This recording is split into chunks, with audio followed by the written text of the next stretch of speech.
¿Qué es esta extraña D mayúscula aquí arriba y aquí abajo que aparece en el apéndice B5 que me describe la ecuación de movimiento? Si a mí la ecuación de movimiento me la enseñaron con una derivada parcial y fuera de eso que hay un término convectivo, divergencia de ρ que no aparece de este lado. ¿Y qué es este extraño símbolo, esta P extraña que aparecen aquí en las componentes R, θ y Z de la ecuación de movimiento del ejemplo 371, el flujo dentro de un tubo? Bueno, esto y algunas otras preguntas las vamos a responder en este video. Muy bien, entramos en la segunda semana de estudio de nuestras ecuaciones de cambio del capítulo 3 del libro. Y bueno, como decía en la introducción, vamos a llenar un poco algunos huecos que hay por ahí y vamos a ver un poco más de avance, que es resolver problemas con dos variables independientes. Entonces, la primera parte del video vamos a llenar dos huecos que están ahí por resolver. Una es la llamada derivada sustancial y por lo tanto la forma que toman las ecuaciones de cambio en forma de derivada sustancial, y otro es una notación de la presión modificada. Entonces comencemos con la explicación de la derivada sustancial que está aquí en el libro en el 3.5. Nosotros lo vamos a mirar de otra forma. Y la forma en que vamos a ver esta derivada sustancial, de dónde aparece esta nueva forma de derivar, es recordando nuestros cursos de cálculo 1 y cálculo 2 y cálculo 3. ¿Qué pasaba en el mundo de cálculo 1? Bueno, pues que teníamos solamente una variable independiente. Teníamos variables, generalmente llamábamos y, ¿cierto? Era como que y igual a f de x. Aquí pongámosle t, cualquier cosa, puede ser temperatura o alguna otra función escalar que dependa aquí de x. Y bueno, tenemos alguna forma de la función, ¿no? Yo podría saber el valor de la función en un punto 1 y también el valor de la función en un punto 2, que estaban separados por una distancia delta x. Pero cuando ya pasaba cálculo 1, bueno, de cálculo diferencial, después cálculo integral, pasaba ya al mundo de cálculo 3, de cálculo vectorial, pues ya me parecía más al mundo real, ¿no? Donde es un mundo tridimensional, ¿no? Aquí en este caso el ejemplo que estoy mostrando realmente es un caso 2D, pero este caso 2D nos va a permitir extrapolar hacia el caso 3D, ¿no? Entonces, pensemos que ya no tenemos la situación de cálculo 1 de unidimensional, una sola variable independiente de posición en este caso, sino que puedo tener dos variables independientes, x y y. Y la función pues sigue siendo una función t, pero ahora depende de x y y. Entonces, ¿qué va a pasar? Pues que ahora me pararé el punto 1. El punto 1 ya no será un x1, sino que tendrá coordenadas x1, y1, y tendrá un valor de la función en ese punto. Y tendré un segundo punto con coordenadas x2, y2, y la función tendrá algún valor en ese punto. Y pues yo podría completar todos los puntos posibles en este plano, así como yo podría completar todos los puntos posibles en esta recta y mirar cuánto vale la función. Aquí miraría todos los puntos posibles del plano y ver cuánto vale la función, ¿no? Se me formaría ahí como una carpa, como una sábana ahí, que sería la superficie de respuesta, la solución, ¿no? El valor de mi función la vería de esta manera. Listos. ¿Qué pasaba en el mundo unidimensional si yo quería saber el valor de un punto en función del otro? Pues que ¿quién me daba esa información? Pues la derivada, ¿cierto? De acuerdo con la función de derivada, si yo quiero saber cuánto vale la función en el punto 2, conociendo cuánto vale la función en el punto 1, bueno, ¿quién se acuerda cómo es una forma de hacer eso? Pues ¿quién me da la información? La derivada, ¿cierto? De t de x, la derivada de t de x en este caso, que es derivada total porque solo hay una función multiplicado por el delta x. Esto siempre y cuando el delta x tienda a 0. ¿Sí? Esto será cuando el delta x tienda a 0. ¿Por qué? En el límite cuando delta x tienda a 0. ¿Por qué? Bueno, porque por lo que tengo aquí es la definición de derivada. Si ustedes despejan el delta x, el de t de x de acá, les quedaría t de x, la derivada es igual a t de x2 menos t de x1 sobre delta x.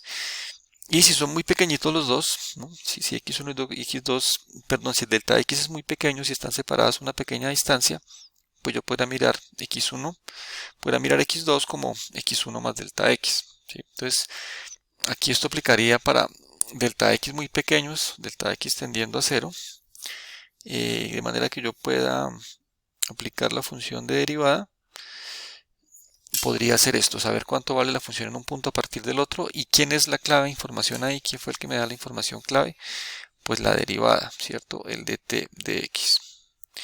Muy bien. Cuando ya paso a 2D o 3D, pues ¿qué pasa? Pues que la información no la tiene solamente una persona, el dt de x, sino que tengo derivadas parciales, ¿cierto? Entonces, por ejemplo, hay alguien que me da la información de cómo varía la función cuando me muevo en x. ¿Sí? Entonces me paro en un punto, me muevo en x y cuánto cambia la función, para un lado, para el otro, pero en x cuánto cambia la función. ¿Quién me da esa información? Sigue siendo un dt de x, pero ya no una derivada total de x, sino una derivada parcial. ¿Por qué parcial? Pues porque la temperatura depende con x, o t en este caso depende de x y y. Entonces tengo más de una derivada, derivadas parciales. E igual pasa en el caso de y. Si me paro en el punto 1 y me muevo en y, bien sea para y positivo o y negativo, ¿qué pasará con el valor de dt? Bueno, pues ¿quién me da esa información? Esta propiedad acá llamada la derivada parcial, ¿no? De dt de y. Y entonces yo quiero conocer el cambio. ¿Sí? El cambio aquí el cambio, el equivalente sería que la función en x2 menos la función en x1. Aquí también, si yo quisiera conocer cuánto vale la función en este segundo punto basado en este punto 1, pues ya la información no me la da solamente la derivada total, sino que tiene que ser una combinación de las dos, ¿no? Entonces, este dt, ¿no? Que sería aquí la diferencia entre los puntos, si estuvieran muy cerca, asumimos que todo está muy cerca en estos dos dibujos, ¿cómo lo podría obtener yo? Entonces, ya no sería solamente delta x por dt de x, sino que hay más de una persona que tiene la información. dt de x me dice cómo varían en x. Entonces, ¿qué tengo que hacer? Pues multiplicarlo por el cambio en x, ¿no? Por cuánto me mueva yo en x, mis variables independientes. En este caso x, cuánto me mueva en x. Me muevo poquito en x, me muevo mucho en x. Es este delta x, este de x. Y por el cambio de la función en x. Eso es parte de la información. Y la otra parte de la información es qué paso si me muevo en y. Cuánto me muevo en y de y lo multiplico por cómo cambia la función con respecto a y. Y eso me da la derivada de t. Y bueno, pues obviamente si este fuera el mundo tridimensional, pues se agregaría un término más, ¿no? Un dt de z por el dz. Y bueno, hasta ahí hemos hablado solamente de cómo varía la función con respecto a la posición, ¿no? Pero entonces en nuestros casos de fenómenos de transporte, pues no varía solamente con la posición de la función, sino que puede variar con el tiempo. Las cosas pueden estar cambiando con el tiempo. Tengo el fluido quieto y en el instante t0 comienzo a mover la placa de abajo, por ejemplo, ¿no? Entonces, la vector velocidad, así me quede parado en un solo punto, pues va a cambiar en el tiempo. En un instante es 0 la velocidad y un instante después cambió, aumentó la velocidad, tiene algún valor porque se movió algo. Entonces también puede depender del tiempo. Entonces, ¿qué pasaría en esos casos? Bueno, pues entonces que ya la derivada total, pues no va a tener en cuenta solamente el cambio de la posición, ¿no? de la posición del observador, de dónde estoy parado yo y cuánto vale la posición. Me muevo en x y y en el plano por cualquier trayectoria, aquí en rojito, por ejemplo, ¿no? Entonces, no solo entre un punto 1 y punto 2, sino que si yo me muevo en cualquier dirección, cómo cambia la función. Pero además puede cambiar en el tiempo. Entonces ya hablo desde la derivada de la función, la derivada total de la función con respecto al tiempo. Entonces, ¿quién debe aparecer? Pues un valor de derivada parcial con el tiempo. Aquí aparece la derivada parcial con respecto al tiempo. Cuando uno habla de derivada parcial es que, pues, que deriva solamente contra esa variable y las demás están quietas. Entonces, derivada parcial respecto al tiempo es quedarme quieto en un punto de acá. No me muevo, me quedo quieto en un punto y miro qué pasa en el tiempo. Pongo mi reloj y miro la variable cambia o no cambia. ¿Listo? Entonces es la derivada parcial respecto del tiempo. Pero, pues además sigue valiendo la información anterior, ¿cierto? Sigue valiendo lo del dt de x, derivada parcial de t con respecto a x por el de x, el cambio en x, y la derivada parcial de t con respecto a y por el cambio en y. Pero, pues entonces, como es cambio en el tiempo, pues puede ser que la posición, que está aquí en rojo, la posición del observador cambie en el tiempo. Puede que sí o puede que no, ¿no? Este derivada parcial de t de t me da el cambio de la variable si me quedo quieto, ¿cierto? Por eso es derivada parcial. Pero ¿qué tal que el observador se mueva? La persona se esté moviendo aquí abajo con cierta velocidad y quiere ver cómo cambia la función. Bueno, entonces ahí la derivada parcial con respecto al tiempo sigue teniendo la misma expresión de acá, aparte de esta expresión de acá, pero pues hay que tener en cuenta el término derivada con respecto al tiempo. Todo tiene que estar derivado con respecto al tiempo. Y una buena pregunta, derivada parcial de t con respecto a x depende del tiempo. esta derivada parcial de t con respecto a y depende del tiempo. No, pues casi que por definición, porque es derivada parcial. Yo aquí solamente miro cómo cambia la función con x, solamente con x, por eso es derivada parcial con respecto a x. Lo mismo el y, no tiene nada que ver con el tiempo. Entonces, este término de acá, o este término de acá, de ellos, ¿quién se afecta con el tiempo? ¿Quién podría afectarse con el tiempo? Ah, pues la posición del observador. La posición del observador podría cambiar respecto del tiempo, entonces me quedarían acá de x de t y de y de t. Listo, esa es la definición de derivada total, la derivada total que usamos en fenómenos de transporte. Y esta es como la clave, ¿sí? Esta es la ecuación clave de la cual salen dos casos particulares interesantes. ¿Cuáles dos casos particulares son interesantes respecto del movimiento? ¿Cierto? Porque estamos hablando aquí en rojo que de movimiento, la velocidad. ¿De quién? De un observador. ¿Cuáles dos casos de movimiento son interesantes? Piénsenlo. Bueno, pues uno es quedarse quieto. Quedarse quieto es un caso especial de movimiento. No moverse es un caso especial, velocidad cero. Entonces eso pasa si el observador está quieto. Si el observador está quieto, pues no hay componente ni x ni y de la velocidad de quién, del observador. Estos son ceros. ¿Y qué pasa? Pues que la derivada total coincide con la derivada parcial. Tiene sentido, ¿no? La derivada parcial me habla cómo cambia la variable solamente con respecto al tiempo. Si no se mueve el observador, pues debe coincidir con la derivada total. Ese es el primer caso interesante. Y el segundo interesante es, fíjense que este observador otra vez se mueve con cierta velocidad, lo que está en rojo es la velocidad del observador. Y el libro hace una analogía, es mirar no el t que tengo ahí, sino la concentración de peces en un río. Entonces yo quiero mirar la concentración de peces en un río, lo puedo hacer de varias formas. Uno es me quedo parado en un puente, y si me quedo parado en un puente, pues el observador no se está moviendo, ¿cierto? Sería el caso de acá, el observador no se está moviendo. La otra, que es el caso general, que está aquí en rojo, pues que el observador se mueva con cualquier velocidad. Una lancha con motor, se va uno moviendo en su lancha con motor y a la medida que se mueve con cualquier velocidad, la que usted quiera, está todo el tiempo mirando, monitoreando la variable dependiente, en ese caso la concentración de peces. ¿Listos? Entonces, caso general, moverme con una lancha con motor. Caso particular, estar quieto, me quedo quieto en la lancha o me quedo en un puente, como dice el libro, pero quieto. Y otro caso particular es que, pues que el observador se mueva con la velocidad del fluido. Y el ejemplo que da el libro del profesor Bert es moverse en una canoa que no tiene motor y que se deja llevar por la velocidad del fluido. Entonces el observador se va moviendo con la velocidad del fluido. Si eso pasa, es el caso verde, y ya este de t de x y de t de y no son cualquier velocidad, sino que son la velocidad del fluido. ¿Sí? De x de t es la componente x de la velocidad del fluido y y es la componente y de la velocidad del fluido. Entonces lo puedo reescribir de esta manera, ¿no? Me queda aquí ya es bx y by. Y esa es precisamente, bueno, y esto me tocará llevarlo al caso tridimensional, agregar el término z, esa es precisamente la definición de la derivada sustancial. ¿Por qué sustancial? Bueno, sustancial o material, tiene que ver con la materia. Entonces meterse uno como en la materia, me meto en la materia de estudio, en el fluido, y me voy con el fluido. De medida que me voy con el fluido, estoy mirando, observando cómo cambia la variable, sea cual sea la variable, en este caso t.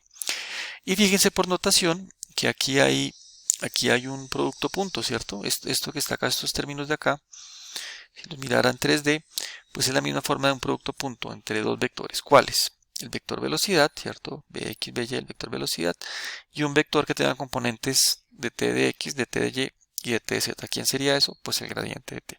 Entonces la definición de derivada sustancial más corta. Ah, bueno, y si le pone esa letra, d mayúscula, ese es el d mayúscula. La derivada sustancial sería igual a la derivada parcial con respecto al tiempo más el producto punto entre b y el gradiente de la cantidad. Bueno, ahora miremos cómo se puede aplicar esto a nuestras ecuaciones de cambio. Entonces aquí volví a escribir la expresión que tenemos de derivada sustancial, ¿cierto? Pero ya no en términos de una variable t, sino de pronto una variable, o de pronto no, una variable que sí está en nuestras ecuaciones de cambio. Entonces, ¿quién? La densidad. Aquí está nuestra ecuación de continuidad, ¿cierto? La ecuación de cambio para la masa, la ecuación de continuidad que habíamos derivado hasta aquí, con ρ. Entonces, pues en vez de usar t, usemos un ρ. Y miremos a ver qué tiene que ver, si podemos hacer uso de esta ecuación de definición de derivada sustancial para reescribir esto. Pues al principio se ve, básicamente aquí hay un término parecido que la derivada parcial y los demás términos no se parecen. Pero vamos a ver que sí se parecen, hay unos términos que son equivalentes. Entonces miremos eso, miremos qué está metido dentro de ρb. Y para mirar qué está metido ahí es bueno a veces poner pues hacerlo en algún sistema de coordenadas, ¿cierto? Es una divergencia y la divergencia más fácil pues es en el sistema de coordenadas cartesianas. Entonces, de divergencia de rho b, pues que será derivada con respecto a x de rho bx por derivada con respecto a y de rho by más derivada con respecto a z de rho bz dz, ¿cierto? Bueno, eso en general que son una suma de tres derivadas de productos. Esta es la derivada de un producto y la derivada de un producto es que el primero, que es rho, por la derivada del segundo, rho de bx de x más el segundo, que es bx por la derivada del primero, sería de rho de x, más otra vez el segundo término, el primero que es rho, por la segunda derivada del segundo, que es rho de by de y, más el segundo que es by por la derivada del primero, que es de rho de y, más nuevamente el primero que es rho por dbz de z más bz por de rho de z. ¿Y de qué se da cuenta uno ahí? Bueno, pues que hay unos términos que se pueden agrupar, ¿cierto? Hay unas cosas como interesantes. Fíjense que este término tiene que ver como con este término y este tiene que ver con este término. Mientras que este término como que tiene que ver con este término y como que tiene que ver con este término. Específicamente, ¿qué tienen que ver? Bueno, pues entonces el término rojo. ¿Quién es el término rojo? El término rojo es rho factor de alguien, ¿cierto? Rho factor de quién? De dbx de x, de by de y, más dbz de z, ¿cierto? ¿Y eso es quién? La divergencia de la velocidad, ¿cierto? Entonces ya ni siquiera lo escribo acá. Borremos este paréntesis, pero después eso es la divergencia de la velocidad. Entonces, rho divergencia de b, ¿cierto? Divergencia de b, lo pongo entre paréntesis redondos porque el resultado es algo escalar, ¿cierto? Y los otros términos azules son ¿qué? Un producto punto, ¿cierto? Un producto punto ¿entre quién? Entre dos vectores. ¿Qué vectores?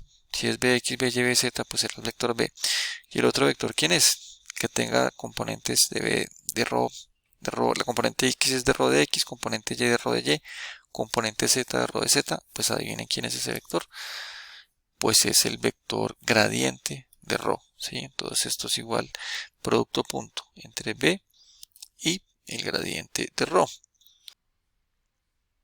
Y bueno, pues aquí ya me adelanté un poco. Para ahorrar tiempo tenemos nuestra igualdad acá, pues la puse otra vez en negro.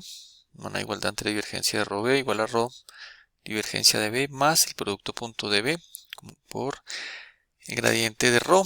Llamemos a esta la ecuación 2. La ecuación 1 era nuestra ecuación de continuidad que queremos expresarla de otra manera en términos de derivada sustancial y esta ecuación 2 nos va a ser de ayuda, ¿no? Como aquí tenemos divergencia de rho b, pues despejemos, perdón, y aquí también tenemos divergencia de rho b, pues reemplacemos esta divergencia de rho b que obtuvimos acá en nuestra ecuación de continuidad. Si lo hacemos, pues 2 en 1. Entonces nos queda de rho de t y en vez de escribir divergencia de rho b, escribimos negativo de rho divergencia de b y b punto gradiente de rho. Esta expresión de acá. Y yo puedo acomodarla como quiera. Por ejemplo, puedo pasar este término a la derecha sumando ambos lados por b punto gradiente de rho. Me quedaría de esta manera. Aquí me quedaría solamente menos rho divergencia de b. ¿Y por qué hago esto? Porque miren qué me quedó aquí. ¿Qué me quedó aquí? Pues la definición de la derivada sustancial. La derivada sustancial son estos dos términos que corresponden con esos dos términos. Entonces yo puedo reescribir esta ecuación de esta manera. Que la derivada sustancial de rho con respecto a t es menos rho por divergencia de b. ¿Y eso qué es? Pues es una forma alternativa de la ecuación de continuidad. La ecuación de continuidad lo puedo ver en términos de derivada parcial de esta manera o en términos de derivada sustancial de esta manera. Muy bien, entonces pues ya podemos entender lo que el libro nos muestra aquí en la tabla 351, que son las ecuaciones de cambio, de las cuales hemos visto dos y vamos a ver dos solamente en este curso, continuación de ecuación de continuidad y movimiento. Aquí está nuevamente en la tabla 351, pero en términos de derivada sustancial. Esta fue la ecuación que acabamos de derivar, ¿cierto? Obtener de rho de t, pero en derivada sustancial igual a menos rho divergencia de b. Esa es la ecuación de movimiento en términos de derivada sustancial, que el libro por aquí arriba, hoy en clase también, pues lo habíamos hecho en términos de derivada parcial, ¿cierto? Entonces lo puedo ver así, de rho de t igual a menos divergencia de rho b, o como acabamos de ver, pues como derivada sustancial de rho de t igual a menos rho divergencia de b. Lo mismo aplica para la ecuación de movimiento, sino que es una ecuación vectorial, entonces es un poquito más complicado, pero la misma definición de derivada sustancial aplica para hacer lo mismo y tener esta expresión de acá, que es diferente. Esta es la expresión de la ecuación de movimiento en términos de derivada sustancial, que era la que está en el apéndice B5 que vimos al inicio del video. ¿De dónde viene? Bueno, pues otra vez de coger nuestra ecuación que ya habíamos derivado de movimiento, que era esta de acá, ¿cierto? Esta de acá. Y fíjense que este término se parece un poquito al término que pasamos a la derecha, ¿cierto? Ahorita pasamos a la derecha un término que era simplemente divergencia de rho b. Para hacer con la de momentum hay que pasar el término de divergencia de rho b, ¿sí? Entonces fíjense que estos tres términos van a quedar iguales. Y lo que hacemos es pasar el menos divergencia de rho b a la izquierda, ¿no? Aquí es rho b, pasamos a la izquierda. Y así me queda la expresión de la ecuación de movimiento en términos de derivada sustancial. El término de menos divergencia de rho b pasó a la izquierda, se sumió al término de derivada parcial con respecto al tiempo de quién, de rho b, y me quedan términos de derivada sustancial. Bueno, aquí el rho lo sacan de la derivada sustancial, pero podría estar adentro. ¿Por qué sale? Pues porque es un flujo con densidad constante que estamos trabajando. Muy bien, entonces pues ya queda entendido de dónde viene la derivada sustancial y de por qué yo puedo ver las tablas del libro de diferentes formas, los apéndices del libro con diferentes formas de las ecuaciones. Y en este punto vale la pena pues ir al apéndice. Ese apéndice B del libro es muy importante. Somos usuarios del apéndice B. Como hemos visto la semana pasada, somos usuarios del apéndice B. A partir de ahí comenzamos a resolver los problemas con ecuaciones de cambio. Eso pasa en fenómenos 1 y va a pasar en fenómenos 2. Entonces toca manejarlos bien, entenderlos bien. Son las ecuaciones de cambio y los flujos que, pues como el flujo molecular, que en este caso fue ley de Newton, fenómenos 1. Fenómenos 2 será ley de Fourier y ley de Fick. No sobra que miremos el apéndice B1, porque suele suceder que ustedes cuando necesitan la ley de Newton la copian de memoria. Entonces, por ejemplo, dicen, el tau de xy es igual a menos mu de by de x. Ya muchas veces puede ser, pero fíjense que en realidad es esto, ¿no? Falta el término de bx de y, lo que pasa es que muchas veces puede ser 0. Pero es bueno recordarlo, ¿no? Ir al apéndice y mirar la ley de Newton, donde el segundo término hemos dicho es 0, ¿cierto? Porque es flujo incompresible. Este curso es flujo incompresible, la rho constante, divergencia a la velocidad 0 sale. Me quedan solo estos términos de acá. Pero bueno, entonces eso es. Y bueno, para diferentes sistemas de coordenadas, ¿no? Para cilíndricas y para esféricas, ley de Newton. Entonces siempre verla en el apéndice B1. Ley de Fick y ley de Fourier la van a ver en fenómenos 2. Y arrancan las ecuaciones de cambio, de movimiento. Bueno, la de continuidad pues no tiene mucho misterio, aunque ya vimos que la puedo ver en dos formas, como derivada sustancial o derivada, términos de derivada parcial. Aquí están términos de derivada parcial y toma diferentes representaciones en diferentes sistemas de coordenadas, como ya bien lo saben. Y la ecuación de movimiento entonces la puedo ver de muchas formas, la puedo ver como derivada parcial o la puedo ver como derivada sustancial, que es la que está aquí, la que ya verificamos. Y para diferentes sistemas de coordenadas lo puedo ver en términos de esfuerzo, que muchos de ustedes están trabajando en términos de esfuerzo, está bien. Que tiene problemático, pues que es difícil a veces imaginarse el perfil de esfuerzo. Yo, como hemos hablado siempre, cualquier problema lo que primero hago es imaginarme el perfil de velocidad, imaginarme cómo se mueve el tinto cuando lo agito, la galleta, la mantequilla en la galleta, lo que sea, imaginármelo cómo se mueve, plantear un perfil de velocidad. Por eso es más útil, más que las ecuaciones en términos de tau, pueden ser muchas veces más útiles en términos de la velocidad. ¿Cómo se hace eso? Pues convirtiendo divergencia de tau a términos del gradiente de la velocidad, que fue lo que hicieron en el taller pasado, ¿no? Y es pasar de esta ecuación de movimiento, la que se conoce como Navier-Stokes, donde reemplazo el divergencia de tau por mu, menos divergencia de tau por más mu, laplaciano de la velocidad. Ustedes comprobaron solamente una componente, pero de la componente x de esa igualdad, pero también pueden hacerlo por la y con la z, o haberlo hecho con otros sistemas de coordenadas. Entonces es otra igualdad que se cumple.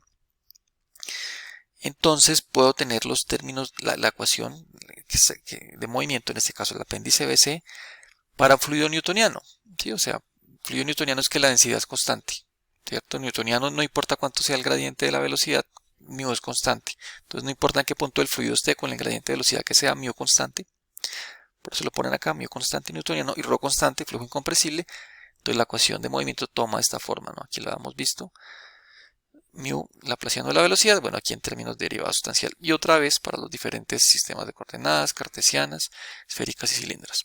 Entonces somos usuarios de las ecuaciones del apéndice B, muy importante, pero hay que ser un buen usuario, hay que saber entender de dónde vienen esas ecuaciones y cómo manejarlas. El otro aspecto que quería aclarar en este video es lo que tiene que ver con esta P extraña de acá, ¿no? Este símbolo de P extraño que está en el ejemplo 371, que es el flujo a través de un tubo, que está pues en las diferentes ecuaciones, por ejemplo aquí en la coordenada Z, en la componente Z de la cantidad de movimiento que pues viene de aquí, ¿cierto? Viene de este paso de acá para acá. Pero entonces miremos qué quiere decir esa P modificada, de dónde viene eso. Bueno, entonces consideremos esto. Aquí tenemos el planeta Tierra. Y en el planeta Tierra, pues hay cosas que siempre suceden. ¿Qué siempre sucede? Pues que la gravedad siempre va para abajo, ¿no? La gravedad siempre va para el centro del planeta Tierra. Y la altura uno la considera siempre como en el sentido contrario, ¿no? Bogotá está a 2600 metros más cerca de las estrellas, Cartagena está a 0. Entonces la altura consideramos yendo hacia arriba, dirección contraria a la gravedad, ¿no? Eso siempre va a pasar en el planeta Tierra y eso no tiene cambio. ¿Qué sí puede tener cambio? Los sistemas de coordenadas. Entonces, en ese ejemplo del libro, capítulo 3, el flujo en un tubo, pues viene en realidad, es volver a ser un problema del capítulo 2 que se ha hecho por envoltura capítulo 2, capítulo 3 por ecuaciones de cambio. Y corresponde a esta foto donde fíjense que al libro le gusta poner a veces la coordenada Z hacia abajo. Correspondería con este sistema de coordenadas verde. Pero yo lo podría poner hacia arriba. Listo, entonces siempre pasa que la gravedad hacia abajo, la altura hacia arriba. Y yo puedo poner mi sistema de coordenadas como yo quiera. Y lo otro que pasa en problemas de mecánica de fluidos es que muchas veces pasa esta situación. Yo quiero saber la presión en un punto, basado en otro punto en un fluido, pues utilizo esta igualdad, ¿no? Entonces, si la presión 1 está aquí abajo, punto 1 está aquí abajo, ¿cuánto vale la presión 1? Pues es igual a la presión 2, aquí sería atmosférica, ¿no? Yo podría poner P2 o P atmosférica, más que, más la columna de fluido, ¿no? Más ese ρ GH. Entonces la presión 1 es P2, P atmosférica más ρ GH. Entonces esos términos de presión y gravedad suelen estar presentes muchas veces y yo puedo quedarme así, no escribir tanto y escribir mucho o agruparlos. Entonces no quiero escribir por aparte de esos términos, los puedo agrupar en un solo término que es la presión modificada. Esa es la razón de ser y esta es la definición. Símbolo extraño de P, presión modificada es igual a P más ρ GH, donde H es la altura. H es la altura. Y lo que pasa es que dependiendo del sistema de coordenadas, pues su presentación puede cambiar. Si el sistema de coordenadas es como el del libro acá, que corresponderá con el verde mío, entonces, ¿qué va a pasar?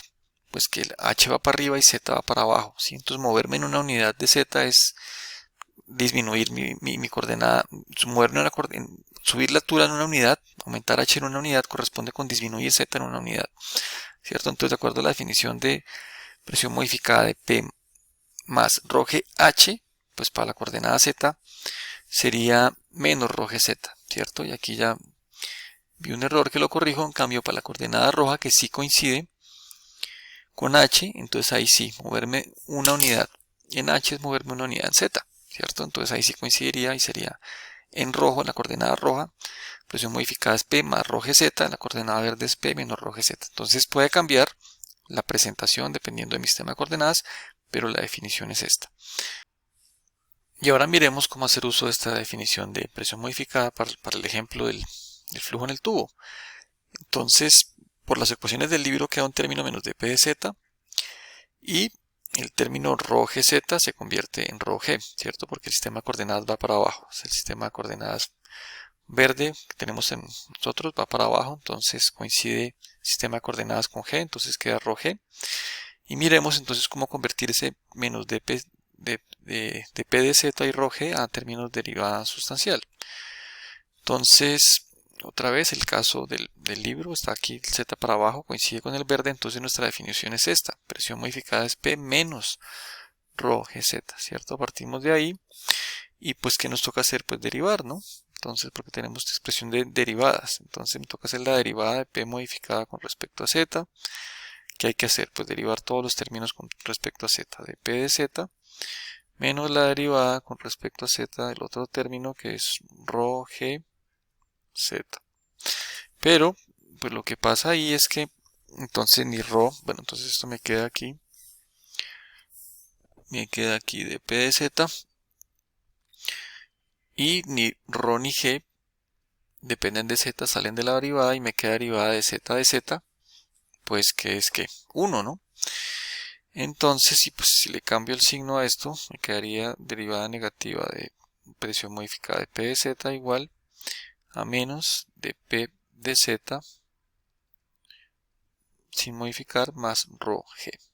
¿Listos? Y eso es lo que tenía yo al lado derecho de mi igualdad, entonces lo reemplazo menos de p de z más ρ g por el de p de z modificado, que es lo que tenemos acá. Entonces de ahí es donde sale ese término de presión modificada. Ya les debería quedar claro.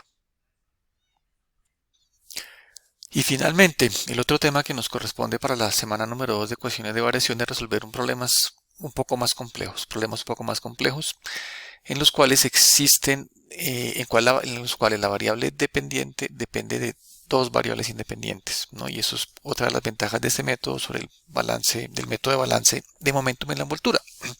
Aquí sí podemos resolver problemas en los cuales la variable dependiente dependa de dos variables independientes. Ese es el tema del capítulo 3.8 del libro, que no entramos en muchos detalles ni vemos muchos ejemplos, pero quiero que veamos al menos algunos de ellos. Entonces les voy a pedir el favor de que lean el ejemplo 3.8.2, que además es un problema en esféricas, coordenadas esféricas, pues que les están pidiendo en el proyecto, entonces de una vez repásenlo. Aquí esta esfera está rotando con una velocidad angular omega, está rotando con velocidad omega, y determina pues que el fluido que está alrededor de la esfera pues comienza a moverse con un perfil de velocidad. Acuérdense que las coordenadas esféricas del profesor Bert del BSL son diferentes a las que manejaban en su curso de cálculo vectorial, que moverse en esta dirección es phi y moverse del polo norte al polo sur es teta, ¿no? Entonces va a haber un b-phi, ¿cierto? Va a haber un b-phi, y ese b-phi va a depender de r, ¿cierto? ¿Qué tan lejos esté yo del centro de la esfera? Si estoy por acá o más lejos, va a depender de eso. Pero también va a depender de, pues si estoy en el polo norte o en el ecuador o en el polo sur, va a depender de teta. Entonces va a ser un b-phi que va a depender de r y de teta. Depende de dos coordenadas. Pues ¿qué determina eso? Entonces la forma de enfrentar el problema es igual hasta llegar a la ecuación diferencial. Lo que pasa es que la ecuación diferencial va a ser más compleja de resolver. Entonces otro punto de fenómeno de transporte de resolver ecuaciones diferenciales. Hemos resuelto ecuaciones diferenciales muy sencillas, todas salen integrando. Aquí no es tan fácil porque nos queda la ecuación 3.8.19, que es una ecuación diferencial en derivadas parciales, no ecuación diferencial ordinaria, sino en derivadas parciales. Hay derivadas de phi con respecto a r y de phi con respecto a teta. Entonces es complicado de resolver. Y hay diferentes métodos, no vamos a ver muchos en fenómenos 2 mirarán más, y la cosa es completamente intercambiable. Todo lo que aprendan en fenómenos 2 lo pueden devolver a fenómenos 1 para resolver problemas de transporte de momentum. Pero miraremos por lo menos un caso que es el que tiene que ver con sustituciones. ¿Cuál es el objetivo ahí? Pasar de esta ecuación diferencial en derivadas parciales a una ecuación diferencial en derivadas ordinarias. Va a quedar solamente derivadas con r. ¿De quién? De una función f. Una f ahí rara, desconocida. ¿Pero qué es? Pues es una función que uno crea debido pues, a que me simplifica el problema. Entonces, yo tengo mi b-phi, ¿cierto? Lo que yo quiero saber es b-phi. Y lo voy a partir en dos. Sé que b-phi depende por un lado de r y por un lado de teta, y lo que se hace acá es decir que esa dependencia es por separado. Por un lado está la función que depende de r y por otro lado está la función que depende de teta. Les dejo de tarea que lean por qué específicamente cree él que es seno de teta.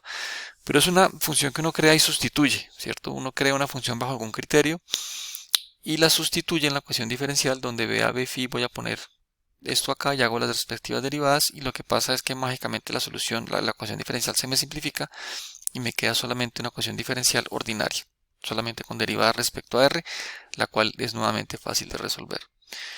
Y llegan a un resultado final. Entonces, para la clase del martes revisen ese ejemplo. Y la clase del martes lo que vamos a hacer va a ser un poquito diferente a las demás clases del martes. Vamos a hacer uso de Socrative y vamos a resolver un problema similar a este entre todos. Entonces, y resolveremos dudas de este. Entonces, estudien ese problema. El ejemplo 8 382. Estúdienlo y en la clase del martes resolvemos dudas de problemas y hacemos entre todos un problema similar con variables dependientes dependiendo de dos variables independientes. Bueno, no les quito más tiempo, dejamos este video hasta aquí. Nos vemos en la clase del martes.